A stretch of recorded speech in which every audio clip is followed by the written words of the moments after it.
স্কটল্যান্ডের একটা ব্যক্তি ছিল, তার পরিবারে সে, তার স্ত্রী এবং আরও 9টা সন্তান ছিল। তাদের একটা স্বপ্ন ছিল তারা আমেরিকা যাবে। এই জন্য তারা অনেক কষ্ট করে টাকা পয়সা জমিয়ে একদিন টিকিট বুক করে ফেলে জাহাজ পথে। জাহাজ আর 7 দিন পরেই রওনা হবে। বাট এমন সময় তার পরিবারের সবচেয়ে ছোট ছেলের পায়ে কুকুরে কামড় দেয়।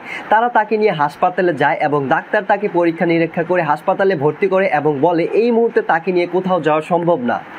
এতে করে ওই পরিবারের সবার স্বপ্ন এবং টাকা পয়সা নষ্ট হইল, জলে গেল। এই জন্য তারা জিদ্দে ওই কুকুরটাকে বলতাছে যদি ওই কুকুরটাকে তারা পায় তাহলে কুকুরের পা ভেঙে ফেলবে।